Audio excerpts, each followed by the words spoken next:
बिस्मिल्लाहिर्रहमानिर्रहीम। आज की वीडियो में बेसिकली बात करेंगे जो नया section 7E of the income tax ordinance आया है, and it is very creating bone of contention and apple of discord between the tax payer and the tax collecting authorities. As you are aware that through Finance Act 2022, deemed income on immovable property has been imposed from tax year 2002, that is applicable from July 1st 2021 to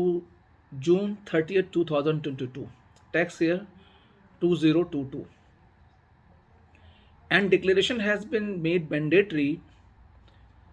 of the deemed income along with annual return by November 30th 2002. Although the many taxpayers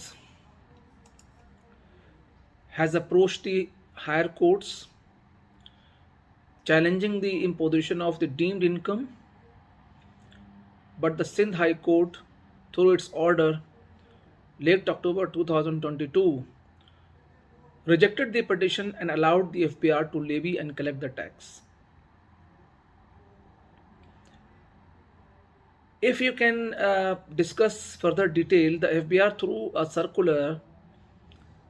highlighted basic points of tax on deemed income from the immovable property.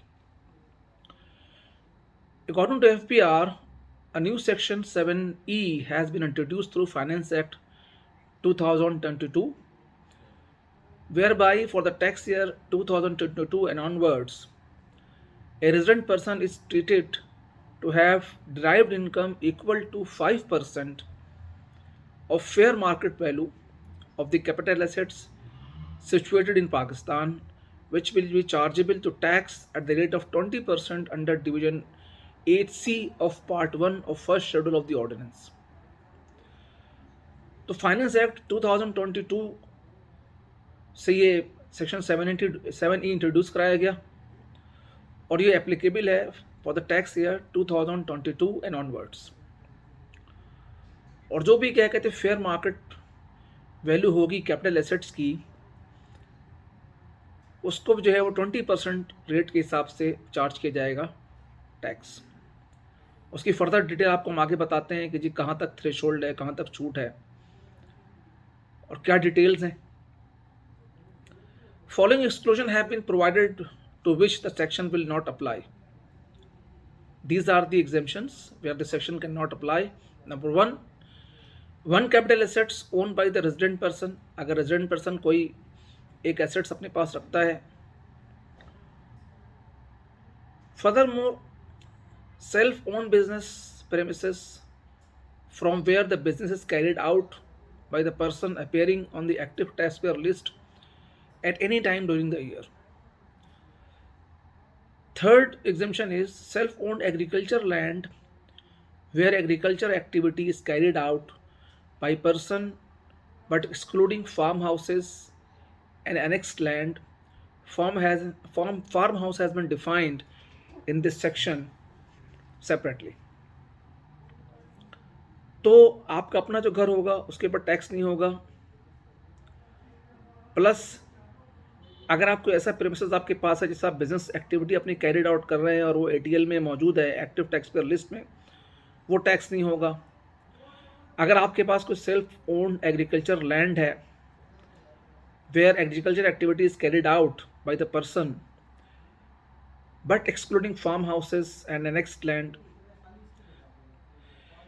इसके अलावा capital assets allocated to शहीद or dependents of shaheeds belonging to the Pakistan Armed Force was exempted. A person or dependent of a person who dies while in the service of Pakistan Armed Force or federal and provincial government, यानी कोई employee अगर चाहे वो federal government का employee हो या provincial government का employee हो या आर्म फोर्स का एम्प्लॉई हो, अगर ड्यूरिंग द सर्विसेज परफॉर्म करते हुए क्या कहते हैं वो इसके मर जाता है वो, तो उसके डिपेंडेंट्स के जो एसेट्स होंगे वो इसमें शामिल नहीं होंगे. An ex serviceman and serving personnel of armed force or ex-employee of serving personnel of federal and provincial governments who are original allotee of the capital assets as duly certified by the allotment authority. अगर कोई ex serviceman होगा, जो x सब personal arm force का कोई बंदा होगा या एक्स एम्प्लॉय होगा फेडरल गवर्नमेंट का या प्रोविंशियल गवर्नमेंट का, और अगर कोई ओरिजिनल प्रॉपर्टी उसके नाम पे अलाउट हुई है कैपिटल एसेट्स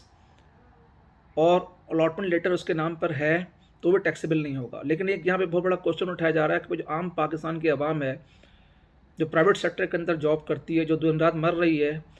गवर्नमेंट ने फेडरल बोर्ड ऑफ रेवेन्यू इसका बिल्कुल ख्याल नहीं किया। वो मर रही है, मरती रहे।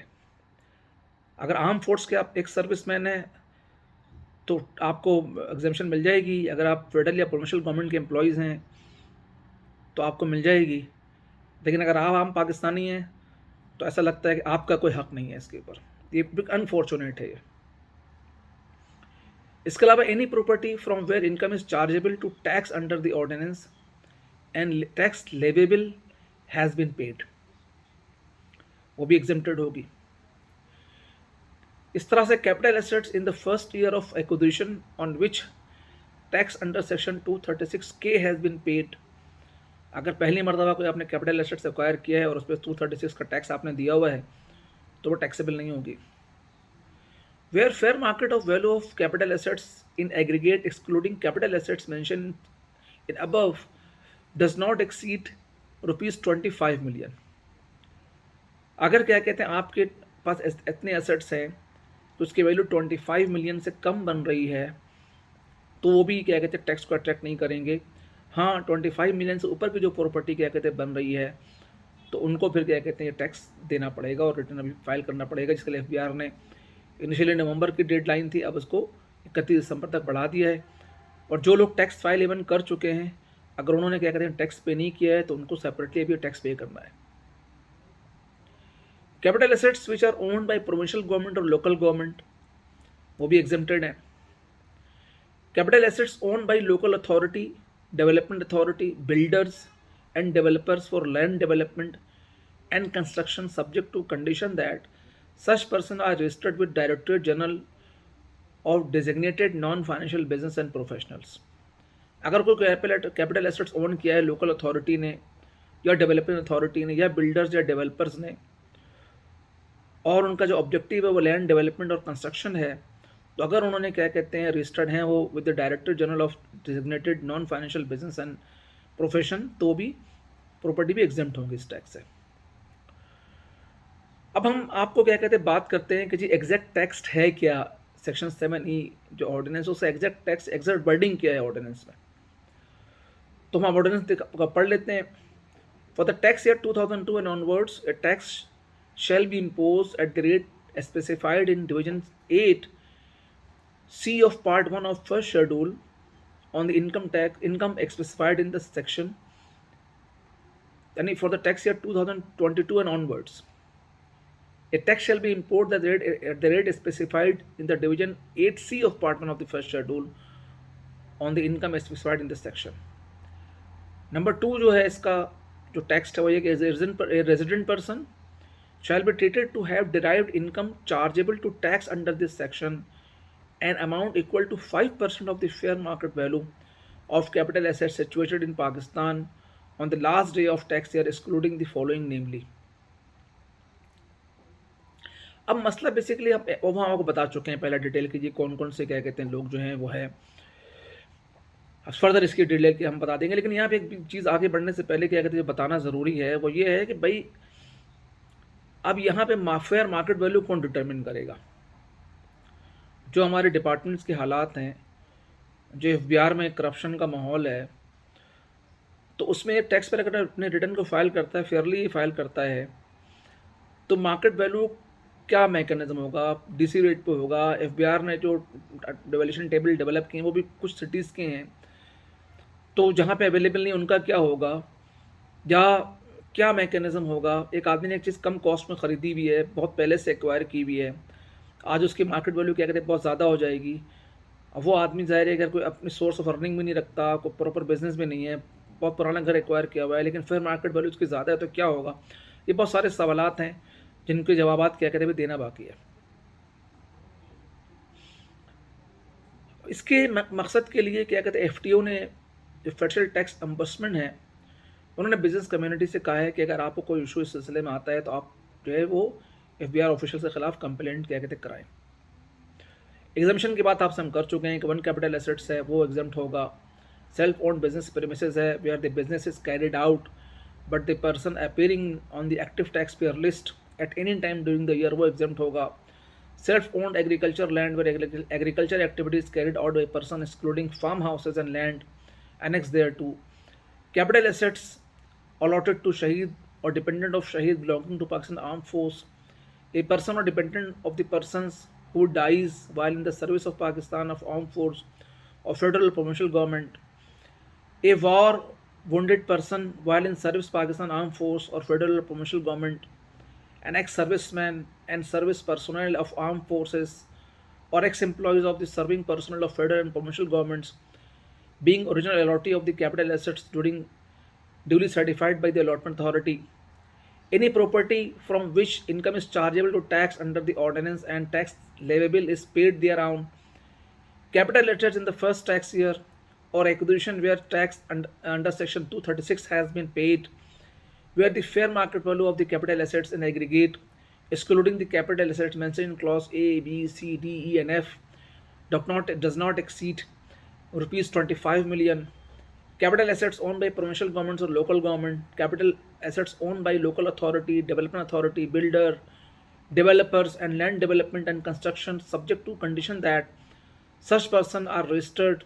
with Directorate General of designated non-financial business and profession. The federal government may include or exclude any person or property of this purpose in this section. अब यहाँ पे ये है कि फेडरल गवर्नमेंट को चाहिए कि जो आम लोग हैं, आम तबका है, नॉर्मल तबका है, उसमें से इन दो तीन चीज़ों को मद्देनज़र रखे। एक तो आम सैलरीड क्लास है, उनके लिए क्या कहते हैं कोई नहीं है कि अगर वो किसी दौरान सर्विस अगर उनकी डेथ हो जाती है, शहीद हो जाते हैं, तो कि उनको लिए कोई रिलीफ इसके अंदर क्या कहते नहीं है। आम वीडो के लिए क्या कहते हैं इसके अंदर रिलीफ नहीं है। इस तरह से ऐसे लोग जो कि क्या कहते हैं रिटायर्ड पर्सनल हैं, उन्होंने क्या कहते हैं बहुत जिस ज़माने में बहुत प्रॉपर्टी के प्राइसेस कम होती थी, बड़ी बड़ी प्रॉपर्टी ले ली हैं, अब वहाँ पे वो रहते हैं, उनका क्या होगा। तो इन सब चीज़ों को क्या कहते हैं देखना चाहिए। In this section capital assets means property of any kind held by a person whether or not connected with business but does not include any stock in trade, consumable or raw material held for the purpose of the business, any share stock of securities if excluded, any properties with respect to which the person is entitled to depreciation deduction under section 22 or amortization reduction under section 24 वो भी exempted है, any immovable asset not mentioned in clause 1, 2 और 3, यानी कि जो आपका capital assets हैं, stock and trade हैं और शेयर स्टॉक वगैरह हैं। इस तरह से फार्म हाउस की जो डेफिनेशन है इसमें दी हुई है वो ये है कि farm house means a house constructed on a total minimum area of 2000 square yard with a minimum coverage area of 5000 square yard feet, यानी कि farm house means a house constructed on a total minimum area of 2000 square yard with a minimum covered area of 5000 square feet, used as a single dwelling unit with or without an annex. ऐसी कोई चीज़ है तो वो क्या कहते हैं farm house कहलाएगी। जो टोटल मिनिमम एरिया उसका जो कवरेज हो वो 2000 स्क्वायर यार्ड हो और जो उसका कंस्ट्रक्टेड कवर एरिया हो मिनिमम 5000 स्क्वायर फीट हो। Provided that where there is a more than one dwelling unit in a compound and the average area of the compound is more than 2000 square yard of the dwelling unit, each one of such dwelling units shall be treated as separate farm houses. तो ये एक नया section क्या कहते हैं introduce हुआ है income tax ordinance में 7E, और जो इस वक्त क्या कहते हैं लोग हैं वो इस सिलसिले में क्या कहते हैं बातें कर रहे हैं कि जिसका जो है वो रेगुलेटरी मैकेनिज्म क्या होगा और फेडरल बोर्ड ऑफ रेवेन्यू क्या कहते हैं इसको किस तरह से क्या कहते हैं रेगुलेट करेगा। इसलिए कि जो जाहिर है कि लोगों ने क्या कहते हैं एक वो डिक्लेयर किया हुआ है अपनी प्रॉपर्टी को और उसकी जाहिर है कि एक वैल्यू है। अब उसको जो वैल्यूएशन का उसका मैकेनिज़्म क्या कहते हैं क्या होगा, तो इन सब चीज़ों को क्या कहते हैं देखने की क्या कहते हैं ज़रूरत है। तो जो बेसिकली है वो ये है कि आप इसके अंदर ये देखें कि बहरहाल इसके ऊपर एक लोगों की बहुत ज़्यादा ह्यू एंड क्राई है और इसमें जो अगर हम इसका लबो लबाब करें तो सेक्शन, अगर हम इसको बिल्कुल नट शेल के अंदर अगर आपको बताना चाहें इसका पूरा कि जी क्या होगा, तो हम आपको बिल्कुल मुख्तसर बताते हैं। सेक्शन 7 ही है, इसके तहत किसी शख्स के पास एक से ज़ायद प्रॉपर्टी हो और इसकी वैल्यू जो है वो 2.5 करोड़ से ज़ायद हो, तो इसके ऊपर जो 1% टैक्स देना होगा। अगर आपने टैक्स रिटर्न अपना फाइल कर दिया है तो 30 दिसंबर से पहले पहले ये टैक्स जमा करवाना ज़रूरी है, और अगर नहीं किया तो आप रिटर्न के साथ साथ टैक्स जमा करवा दें। तो अगर आपको हमारी वीडियो पसंद आई तो आप इसको लाइक और सब्सक्राइब करें, और इंशाल्लाह आगे भी हम आपसे मालूमाती वीडियो शेयर करते रहेंगे। Thank you very much.